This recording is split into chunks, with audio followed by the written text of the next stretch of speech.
Pay rent or get out." He shouted, the antiseptic sting still clinging to my skin. I whispered. I said no. The slap came fast. Blood filled my mouth as I hit the floor, but as I lay there on the hospital tile, I knew this time I wouldn't stay down. Part 1. It started 3 months ago in the middle of a gray March when the skies hung low and every breath felt like borrowed time. I had just lost half my hours at the clinic. Not because I did anything wrong, but because the budget committee said the numbers didn't justify keeping full-time nurses in a low-income district. Translation cut costs, cut care, and cut people like me. I was 28, a single mother, exhausted, behind on rent again. And my daughter, Danny, only 6 years old, had just been prescribed a new inhaler after 2 ER visits in 1 month. I stood in line at the pharmacy that day with $42 in my checking account and listened as the clerk told me kindly but firmly that the copay was $73. That night, I sat on the floor of our tiny one-bedroom apartment back against the fridge while Danny colored beside me. Her little hands moved the crayon in circles, oblivious to the storm gathering above her head. I looked around at the peeling paint, the leaky faucet, the letter taped to the door saying, "Payment overdue," and I broke. Pride doesn't keep children warm. I made the call. My father picked up after the 3rd ring. "Back already," he said. No hello, no softness, just that knowing tone like he'd always expected I'd fail. It would only be temporary, I promised. He agreed, but I should have known better. From the moment we stepped through the door of his 2-story house on East Oak Street, I felt the weight shift. The creak of the floorboard under my foot sounded like a warning. The air smelled like stale coffee and disapproval. He showed us the spare room, a cramped space with a water-stained ceiling, peeling wallpaper, and a bed frame that groaned when I sat down. "You can make yourselves at home," he said with a grin that didn't reach his eyes. "Just don't forget this isn't a charity." I smiled back, but something in me twisted, because nothing with my father ever came free. Not love, not shelter, not even silence. At first it was small things, groceries, gas, replacing the Wi-Fi router because the old one didn't reach the spare room. He'd make little comments. "You're the one using it most after all." I paid without complaint, even when it meant putting off my own dental checkup again. Then Eric came into the picture. My younger brother, 26, still living at home. Still unemployed. Still the golden boy. I'd come home from double shifts to find him sprawled across the couch, gaming headset glued to his ears, while Dad cheerfully told me that Eric was just going through things. Apparently depression meant he couldn't apply for jobs but had no trouble ordering Uber Eats with my card. They never asked. They just expected. Dad would say in that same grave tone from my childhood family, helps family. What he really meant was, "You owe us. We owe you nothing." Danny noticed fast. Children always do. She stopped humming on the way home from school, started holding Bunny, her beloved stuffed rabbit, closer. One night while brushing our teeth, she whispered, "Is Grandpa mad at me too?" I couldn't answer.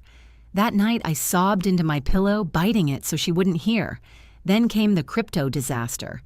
Eric signed up for a mentorship. $900. He couldn't pay, of course. Dad cornered me in the kitchen one morning, holding the bill like it was my moral duty. "Don't act like you can't afford it," he barked. "You're working double shifts." I kept my voice low. "I'm saving for Danny's new inhalers." His face hardened. "What's more important, her lungs or your brother's future?" It was in that moment with the refrigerator humming behind me and the light flickering above that I realized how deep the rot ran, how long I'd been clinging to scraps. But I still stayed. I stayed because I was scared, because there was nowhere else to go, and because somewhere deep down I still hoped they might change. I was wrong. They said I was lucky. 6 stitches below my ribs. A sprained wrist. Nothing broken, just bruised on the outside. But the part no scan could show was what shattered inside. I lay there on the stiff hospital mattress gown, askew, the antiseptic still stinging where they'd wiped blood away. My mouth tasted metallic. Every inhale sent a spike of pain shooting through my ribs, but that was nothing compared to the moment he walked in. Dad didn't knock. He didn't bring flowers or ask how Danny was doing. No softness, just his voice hard and sharp, cutting through the beeping monitors. Pay rent or get out. I blinked, disoriented. What I said, pay rent or get out. His voice rose louder, angrier, and when I didn't answer fast enough, when I just stared at him in disbelief, he raised his hand. The slap echoed. My head jerked sideways. Pain exploded across my cheek. I slid off the bed, crumpling against the tile floor. The IV pulled taut, the monitor flatlined briefly until a nurse ran in minutes later. But by then, he was gone. Just gone. I didn't tell the nurse what happened, just winced and lied, said I slipped. What was I supposed to say, that my father assaulted me while I was hooked up to a machine? They discharged me the next morning. The nurse gave me a bottle of generic painkillers and a sheet of paper that said, rest at least 5 to 7 days. But how do you rest in a house that feels like a war zone? When I walked back through the front door, the kitchen smelled like burnt toast. Dad sat at the table, flipping through mail like nothing had happened. He didn't look up. You transfer the utilities yet? He asked, sipping his coffee. My jaw still ached. The gauze wrapped around my ribs itched beneath my shirt. He didn't mention the hospital, didn't acknowledge the bruise, just pointed to the thermostat and said, your room uses the most heat, and that kid of yours leaves the lights on all the time. I swallowed the lump in my throat and nodded. That night, I sat on the edge of Danny's bed. Her breathing was soft, steady, her bunny tucked under her chin. I stared at the faint scar on her cheek, the one from a playground fall weeks ago. Back then, I'd panicked, treated that scrape like a crisis. Now, here I was stitched and swollen, and no one in that house even blinked. The next morning, a letter was slid under my door. Not a note. A printed letter. Effective immediately, rent will increase by $200 a month due to additional strain on household resources. Payment expected by Friday. House Management G. Monroe. I laughed. Not because it was funny, because if I didn't, I'd scream. I texted him. Me. Is this some kind of joke, Dad? You live under my roof. You pay what I say. That's how adulthood works. 2 days later, Eric knocked on my door without looking me in the eye. Hey, Dad said you'd help cover my car insurance this month. I stared at him. Your car hasn't moved in a month. He shrugged. Still gotta keep it running. It was like I wasn't even a person anymore. Just a wallet, just a tool. Even Danny noticed. Mommy, she whispered one night while brushing her teeth. Why does Grandpa only talk nice when you give him money? I didn't answer. I couldn't. My throat was too tight. But something shifted inside me. Something snapped. The next day, Megan showed up at the house, my best friend from nursing school. She brought groceries and a soft blue blanket. She'd been calling me for weeks I hadn't picked up. But as soon as I saw her face, I broke. Tears spilled. My voice cracked. The words poured out like a dam finally giving way. I told her everything, the slap, the letter, Eric, the way Dad treated Danny like a burden. She listened, didn't interrupt once. Then she said something that stopped my breath. Jessa. You know your mom left you something, right? I blinked. What, she gave it to me before she passed. Told me to hold on to it until you really needed it. Megan reached into her purse, pulled out a small brass key. There was a tiny M engraved near the base. She told me to give this to you when things got too much. I stared at it, my fingers trembling. The metal was cool against my palm. My voice shook. What is this? She didn't say. Just that it was important. And that it was yours. That night, I sat up in bed with Danny asleep beside me. I held the key in my hand like it might whisper the next step. I hadn't thought of that house in years. The little craftsman on Ash and Hamilton, the one my mom lived in after the divorce. She passed 3 years ago. Ovarian cancer. Quick. Quiet. Unfair. I hadn't gone back after the funeral. Now I had a key to something she never even told me existed. And suddenly, I wasn't scared. Not of him, not of Eric, because I wasn't alone. I had Danny.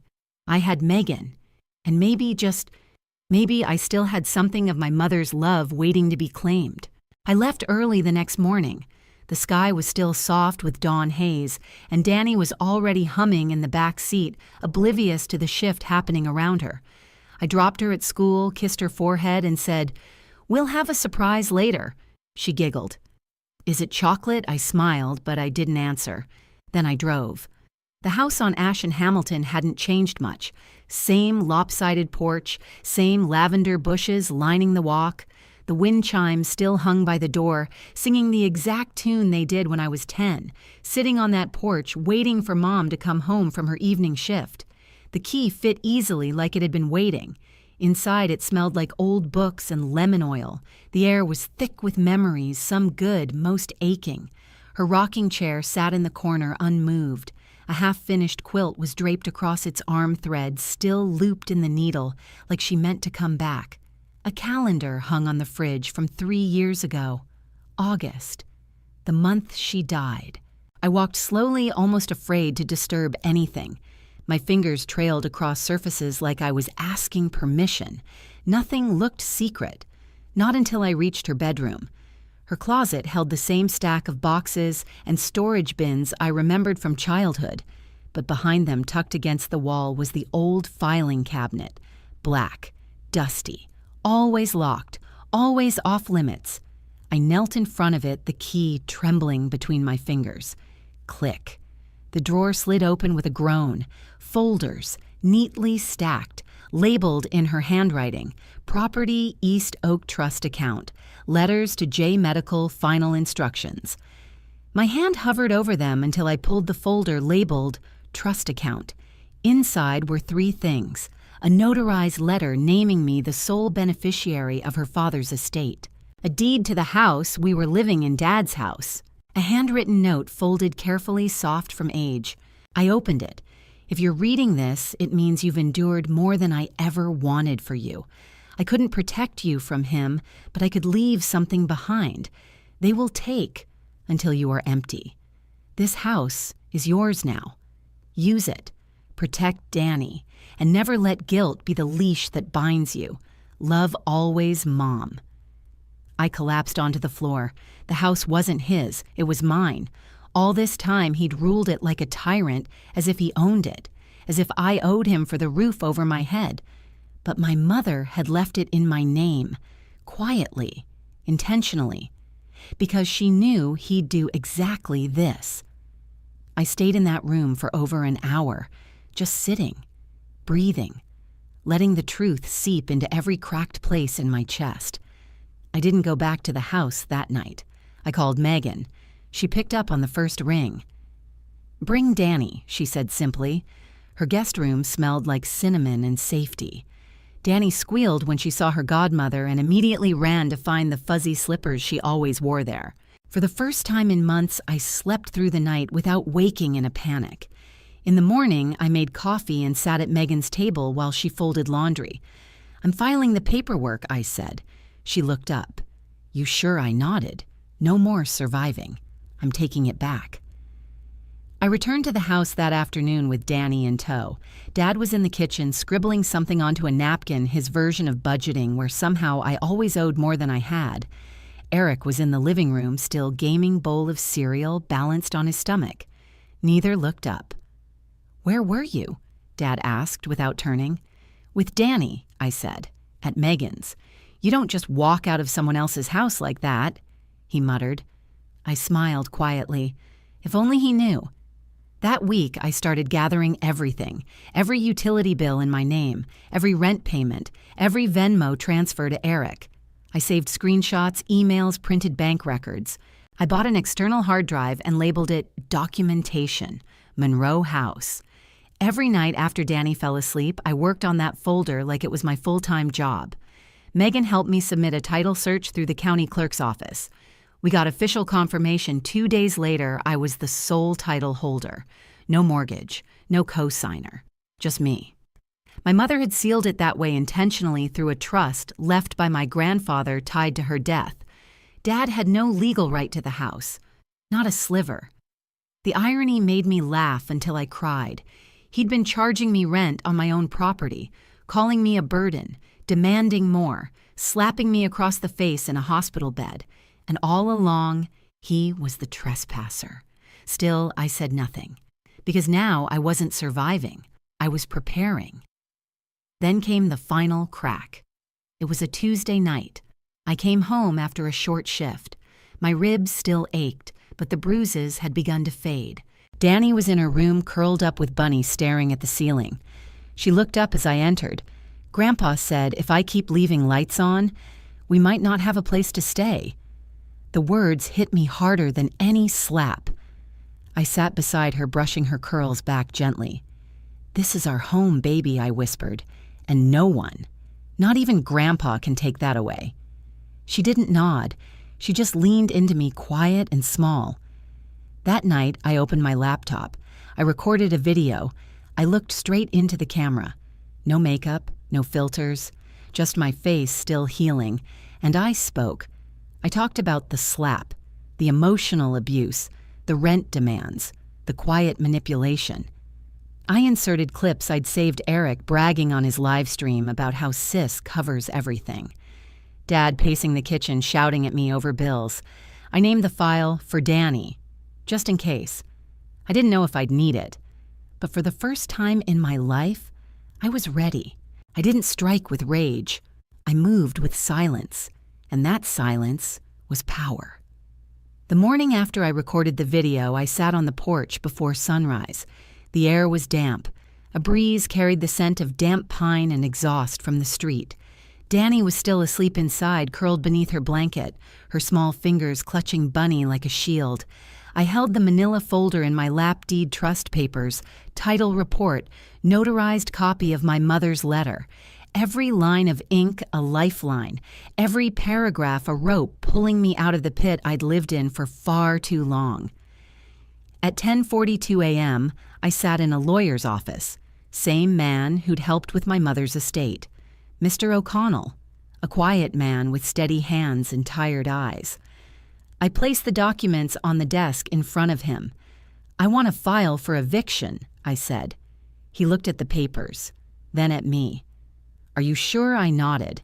"And I want a protective order. I was physically assaulted in a hospital bed."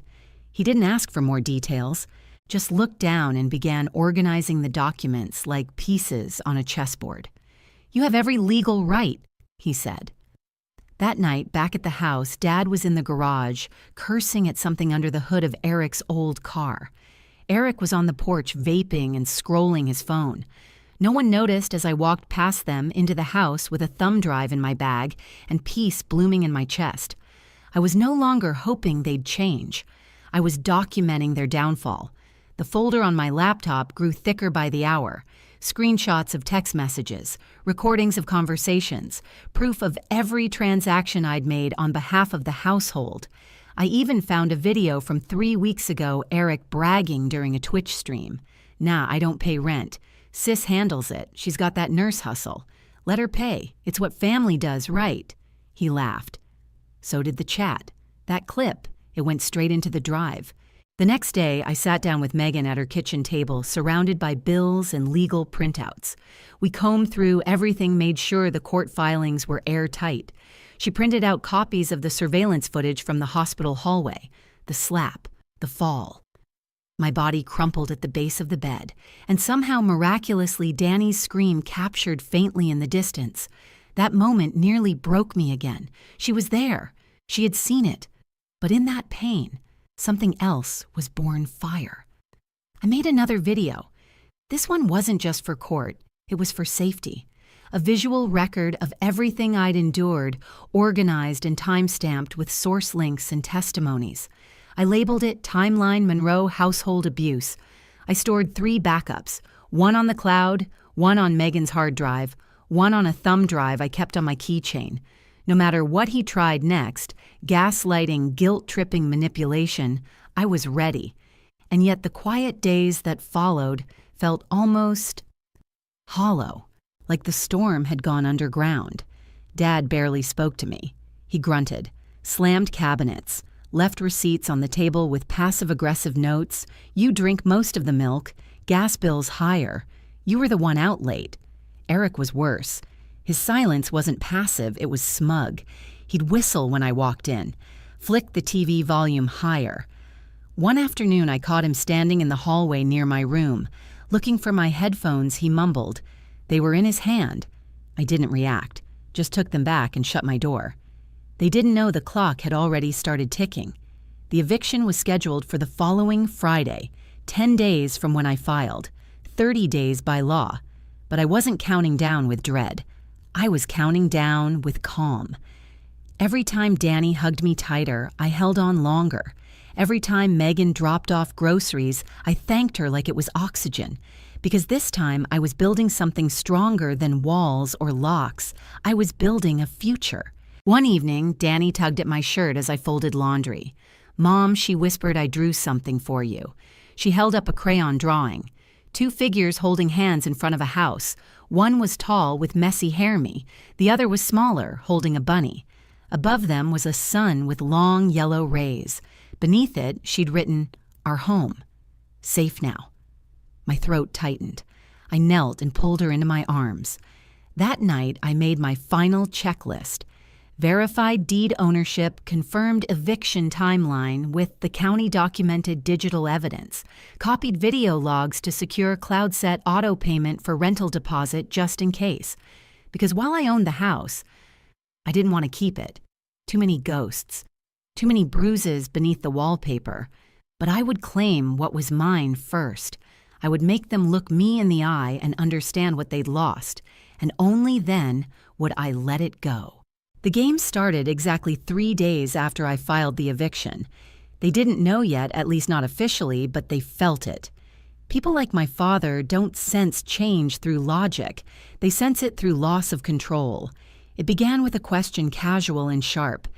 "You seem busy lately," Dad said as I passed through the kitchen. He didn't look up from his coffee, but his fingers drummed harder than usual on the ceramic mug. "I've been organizing," I replied evenly.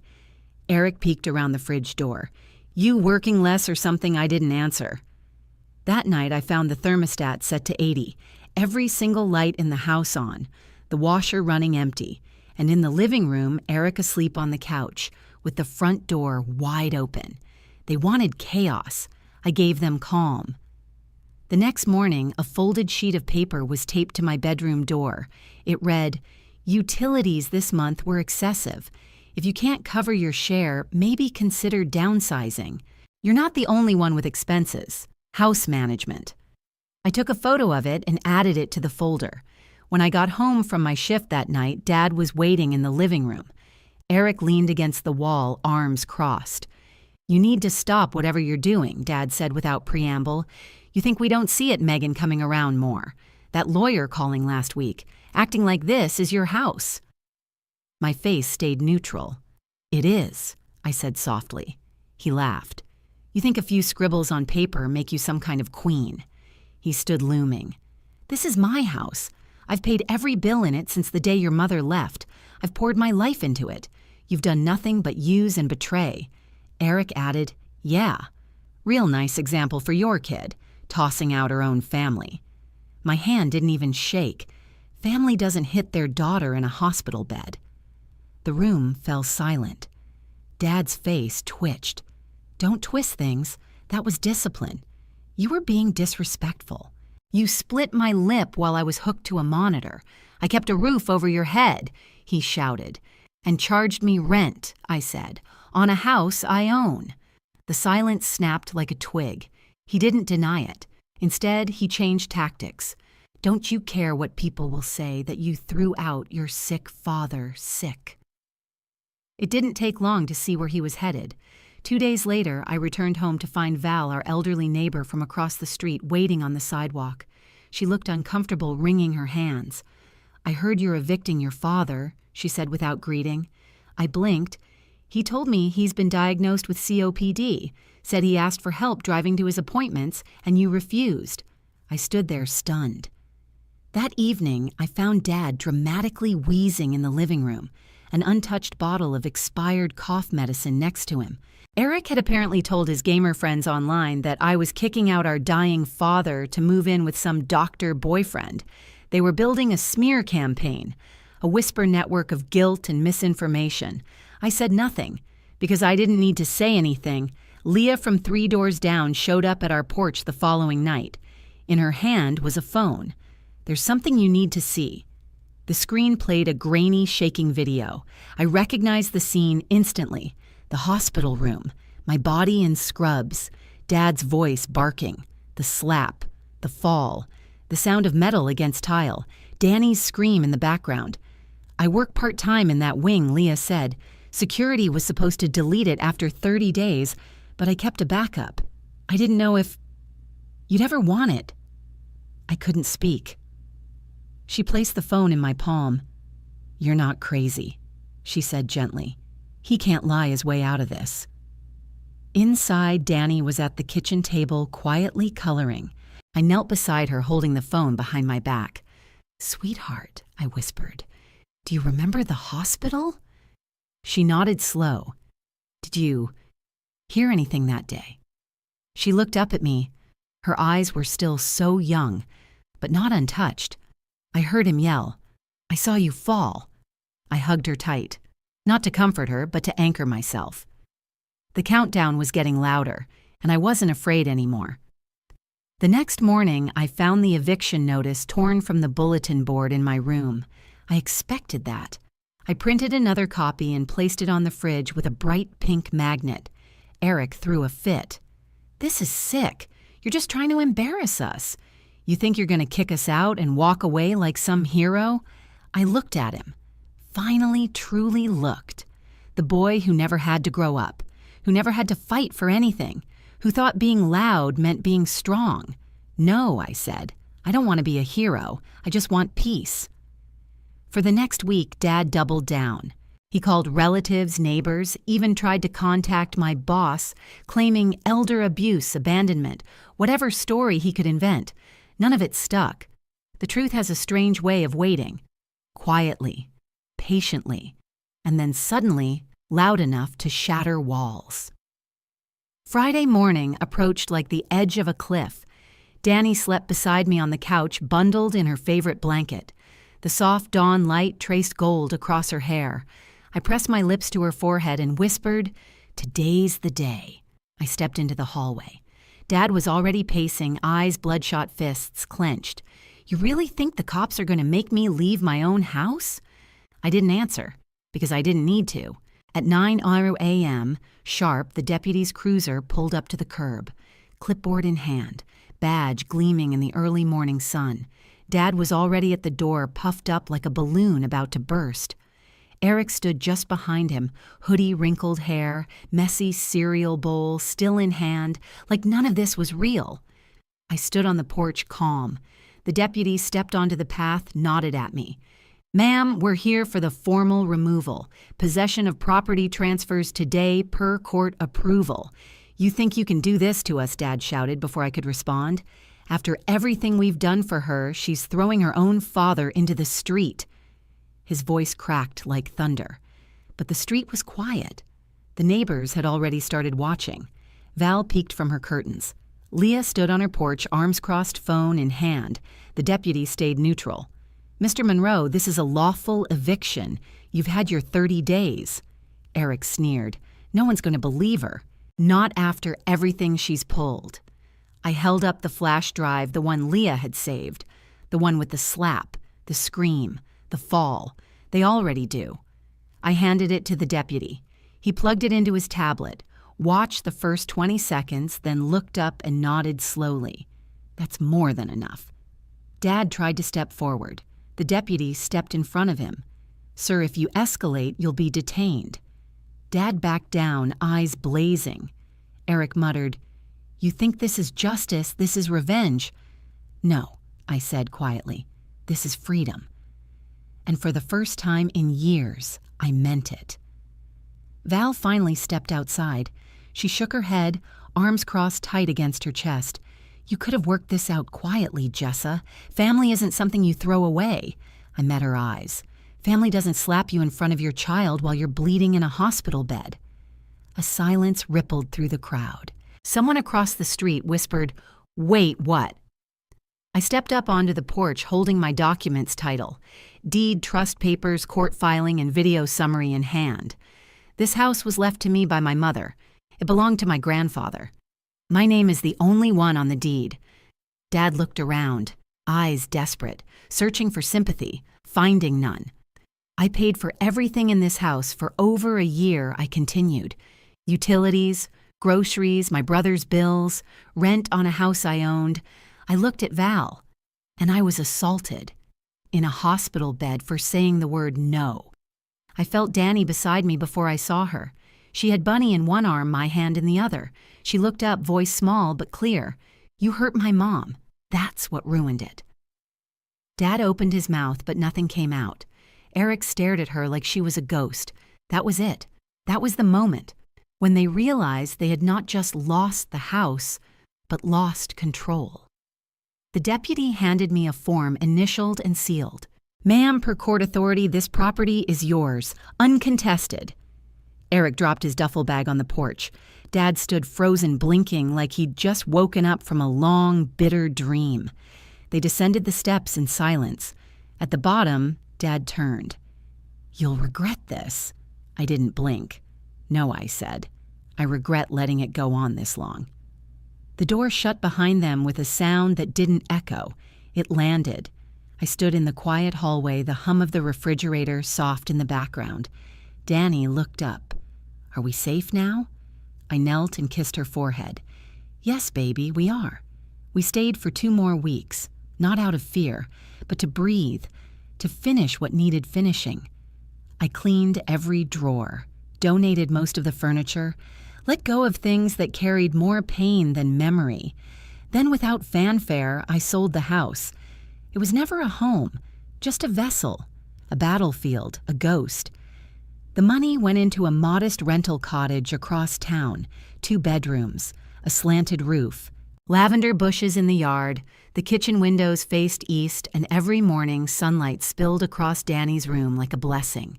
She picked the paint, pale sky blue. We hung her drawings on the wall. We danced in the hallway. We had pancakes for dinner and didn't whisper anymore. At night she slept soundly. No midnight flinches, no whispered fears, just peace. I started therapy. Megan watched Danny during my sessions. For the first time, I said the words I had only ever whispered. He made me feel like love had to be earned, like survival meant silence, like my voice was a problem. The therapist asked what changed. I said, "My daughter asked if we were safe," and I couldn't lie anymore. Megan still came by with coffee and pie. Sometimes we sat in silence while Danny painted. Other times we laughed until we cried. "You're different," she said once, watching me across the table. "I'm lighter," I replied. Like I finally stopped carrying someone else's bricks. One Sunday, Danny and I sat on the porch. She brushed Bunny's ears with a toothbrush, totally serious. The breeze carried the smell of lavender and new beginnings. "Mommy," she asked, "do you think Bunny's proud of us?" I looked at her, at the tiny girl who had survived so much, who had stayed soft in a hard world. "I think Bunny always knew we were stronger than we believed." She leaned against me, small and warm. Her hand slipped into mine. And for the first time in years, I wasn't surviving. I was living. Have you ever been told you owe us by the people who were supposed to love you unconditionally? If you've ever broken free from that kind of control, your story matters. Drop it in the comments below. And if this story hit home, don't forget to like, subscribe, and stay with us for more powerful stories of quiet strength, bold freedom, and unexpected redemption.